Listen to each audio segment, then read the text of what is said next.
Hello बच्चों, कैसे हैं आप? उम्मीद करती हूँ आप बढ़िया और एकदम मज़े में होंगे। तो चलिए लोक कथा का आनंद लेते हैं। तो बच्चों, हमारे समाज में अनेक लोक कथाएं प्रचलित हैं। उन्हीं में से एक लोक कथा है जो आज मैं आपके समक्ष लेकर प्रस्तुत हूँ। उस लोक कथा का नाम है दयालु बूढ़ा। बच्चों, सभी प्रदेशों में कुछ लोक कथाएं सुनी एवं सुनाई जाती हैं और बहुत सी लोक कथाएं एक जैसी होती हैं। अफ्रीका महाद्वीप की यह लोक कथा पढ़कर याद करो, ऐसी कहानी आपने पहले भी अवश्य सुनी होगी। तो चलिए शुरू करते हैं अपनी लोक कथा। बच्चों, अफ्रीका के गांव में अंकिबा नामक एक व्यक्ति रहता था। व्यक्ति का नाम क्या था? अंकिबा। वह बहुत निर्धन था, यानी कि बहुत गरीब था वो। एक बार उसके पास खाने के लिए कुछ नहीं था। वह सोचने लगा, ना तो मेरे पास खाना है ना ही पैसा, मुझे गांव से बाहर जाकर कुछ काम ढूंढना पड़ेगा। उसने कहा, कुछ गुजर बसर करने के लिए कुछ नहीं है तो गांव के बाहर जाकर ही कुछ रोजगार ढूंढ कर लाना पड़ेगा। अगले दिन वह घर से बाहर निकला और घने जंगल की तरफ चल दिया। चलते चलते वह थक गया और एक पेड़ के नीचे विश्राम करने लगा। विश्राम यानी कि आराम करने लगा, यानी कि वो बहुत थक गया था चलते चलते, तो उसने अब सोचा कि अब थोड़ा आराम कर लिया जाए। वह इतना थका था कि उसे तुरंत नींद आ गई। अंकिबा सो रहे थे। वह आवाज सुनकर उठ गया। उसने आसपास देखा, एक बूढ़ा आदमी उसके पास खड़ा था। उसने अंकिबा से उसका हालचाल पूछा। तब अंकिबा ने अपना दुख बताया, अपनी निर्धनता की पूरी कहानी सुनाई। बूढ़ा आदमी अंकिबा से बोला, देखो वहां सामने एक झाड़ी है, उसके पीछे एक गाय है, उसे घर ले जाना और कहना नू नू नू, तब तुम देखना।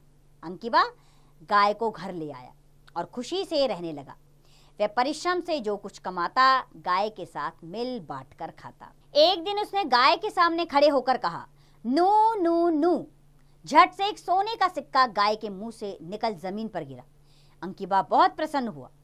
कुछ समय बाद अंकिबा को 2-4 दिन के लिए कहीं बाहर जाना पड़ा। वह गाय को तो अपने साथ ले जा नहीं सकता था। उसने सोचा, क्यों ना इसे अपने पड़ोसी बुम्बा के पास छोड़ जाऊं। उसने बुम्बा से कहा, मित्र, क्या तुम कुछ समय के लिए मेरी गाय को रख लोगे? हाँ हाँ, क्यों नहीं, 2-4 दिन मेरे बच्चे भी दूध पी लेंगे, मगर तुम इसके सामने नू नू नू मत कहना, अंकिबा ने समझाया। मगर बुम्बा के मन में कौतूहल हुआ। कौतूहल यानी कि जिज्ञासा उत्पन्न हुई कि आखिर उसने मुझे ये कहने से क्यों मना किया। अंकिबा ने कौतूहल हुआ कि अंकिबा ने उसे ये शब्द कहने के लिए मना क्यों किया है। जैसे ही अंकिबा गया वैसे ही वह गाय के पास आया और बोला, नू नू नू। बुम्बा की आंखें फैल गई। गाय ने मुंह खोला और झट से एक सोने का सिक्का बाहर निकाल कर गिरा। वह बहुत प्रसन्न हुआ। वाह, ये गाय तो रखने लायक है। कुछ दिन बाद अंकिबा वापस आया तो उसने बुम्बा को धन्यवाद दिया और अपनी गाय मांगी। बुम्बा ने कहा, यह रही तुम्हारी गाय। अंकिबा गाय लेकर घर आ गया। एक दिन उसे कुछ धन की जरूरत पड़ी। उसने कई बार नू नू नू कहा, लेकिन गाय ने सोने का एक भी सिक्का ना दिया। कई दिन बाद अंकिबा उस बूढ़े आदमी की तलाश में जंगल की तरफ निकल पड़ा। बूढ़ा आदमी उसी पेड़ के नीचे बैठा था। अंकिबा ने पूछा, क्या गाय एक ही बार सिक्का देती है? बूढ़े आदमी ने कहा, ऐसी तो कोई बात नहीं। देखो, तुम्हें उस झाड़ी के पीछे एक भेड़ मिलेगी, उसे अपने घर ले जाना, उसके कान में कहना परू, फिर देखना। अंकिबा खुशी खुशी भेड़ को घर ले आया। आते ही उसने भेड़ के कान में कहा, परू। भेड़ ने मुंह खोला और चांदी का एक सिक्का बाहर निकला। अंकिबा खुशी से झूम उठा। उसने कई बार परू कहा और उसके पास चांदी के कई सिक्के जमा हो गए। वह धनवान हो गया, लेकिन अंकिबा को किसी कार्यवश फिर गांव से बाहर जाना पड़ गया। वह बुम्बा के पास गया और अपनी भेड़ की देखभाल करने के लिए कहा। बुम्बा बोला, मैं इसकी अच्छी तरह देखभाल करूंगा, तुम बिल्कुल चिंता मत करना। लेकिन बुम्बा, एक बात का ध्यान रखना, इसके कान में कभी परू मत कहना, वरना बहुत बुरा होगा। अंकिबा ने चेतावनी देते हुए कहा, ठीक है, वैसे ही करूंगा जैसे तुमने कहा है। बुम्बा ने कहा। अंकिबा के जाते ही बुम्बा ने भेड़ के कान में कहा परू, और तुरंत चांदी का एक सिक्का भेड़ के मुंह से बाहर आ गया। बुम्बा की खुशी का कोई ठिकाना ना रहा। ये भेड़ तो रखने लायक है, उसने मन ही मन कहा। कुछ दिन बाद अंकिबा लौटा तो बुम्बा ने बिल्कुल वैसी एक भेड़ अंकिबा को लौटा दी। उसने भेड़ के कान में बार बार परू कहा, लेकिन उसे चांदी का एक भी सिक्का नहीं मिला। अंकिबा उदास हो गया। वह दुखी मन से गाय और भेड़ को जंगल में चराने चला गया। वहां बूढ़ा आदमी फिर दिखाई दिया। अंकिबा ने पूरी बात बूढ़े को बताई। इस बार बूढ़े आदमी ने तनिक सोचा, तनिक यानी कि थोड़ा सोचा और फिर कहा, उस झाड़ी के पीछे एक छड़ी है, उसे उठाकर घर ले जाओ। जब तुम उससे कहोगे डुल्लू तो वह नाचने लगेगी, जब रोकना चाहोगे तो कहना हल्लू। अंकिबा घर आया और काफी देर तक छड़ी को ध्यान से देखता रहा। सहसा यानी कि अचानक से उसके दिमाग में एक विचार कौंधा।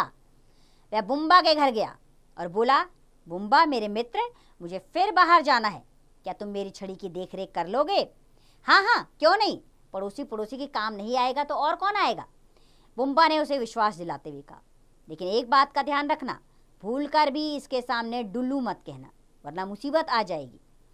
अंबिका यह चेतावनी देकर बुम्बा के घर के पिछवाड़े छिप गया। पिछवाड़े यानी कि पीछे के रास्ते में वो जाकर छिप गया। अंबिका जैसे ही नजरों से ओझल हुआ, बुम्बा ने छड़ी से कहा डुल्लू। यह कहते ही छड़ी ने बुम्बा की पिटाई शुरू कर दी। वह उसे पीटती गई, रुकी नहीं। हाय कोई बचाओ, यह छड़ी तो मेरी जान ही ले लेगी। अरे कोई है? बुम्बा सहायता के लिए पुकारने लगा, लेकिन छड़ी रुकती कैसे? अंबिका ने रोकने वाला शब्द तो बताया ही नहीं था। अंबिका छिपकर सारा नजारा देख रहा था। कुछ देर बाद वह बुम्बा के सामने आया और बुम्बा से बोला, बुम्बा तुम मेरी असली गाय और भेड़ वापस कर दोगे तो यह रुक सकती है, वह तो मैंने तुम्हें पहले ही दे दी थी। तो ठीक है, तुम पिटते रहो, कहकर अंगिबा जाने लगा। तभी बुम्बा दर्द से करारते हुए बोला, रुको अंगिबा, मैं तुम्हारा सब कुछ लौटा दूंगा, मैं तुम्हारे सोने चांदी के सिक्के भी दे दूंगा, लेकिन पहले इस छड़ी को रोको। अंगिबा ने कहा हलू। छड़ी का नाचना बंद हो गया, पर वह अभी भी सीधी खड़ी थी, जैसे पीटने को तैयार हो। बुम्बा ने छड़ी को देखा और तुरंत गाय, भेड़ और सिक्कों से भरी थैली ले आया। अंकिबा अपनी गाय, भेड़ और सिक्कों की थैली लेकर घर आ गया। उसके बाद अंकिबा कई बार जंगल में गया। वह उस वृद्ध व्यक्ति का धन्यवाद करना चाहता था, परंतु उसे वह दयालु बूढ़ा फिर कभी दिखाई नहीं दिया। तो बच्चों, ये कहानी हमें यह सीख देती है कि लालच का फल बुरा होता है। जैसे इस पड़ोसी के साथ हुआ, उसने अपने पड़ोसी की ईमानदारी का बदला बेईमानी से दिया। उसने भरोसा किया उस पर, लेकिन उसने उसका बेईमानी से बदला दिया, इसलिए उसको इसका हिसाब कष्ट के रूप में चुकाना पड़ा। इसलिए बच्चों, आप भी इस बात का ध्यान रखें कि हमेशा भलाई के रास्ते पर चलें। अगर कोई आपके साथ गलत व्यवहार करता है तो बदले में आप उसके साथ गलत व्यवहार ना करें, उसको उसके हाल पर छोड़ दीजिए। आप सही मार्ग अपनाएं, सत्य का, ईमानदारी का, परोपकार का। यही उम्मीद मैं आपसे करती हूँ। आप इस कहानी से अवश्य सीख लेंगे और अपने मित्रों की संख्या इस दुनिया में बढ़ाएंगे, है ना? तो बस यही करना है आपने, और लक्ष्य की प्राप्ति की ओर तो बढ़ना ही है। अब इसका अभ्यास कार्य आप स्वयं कीजिए।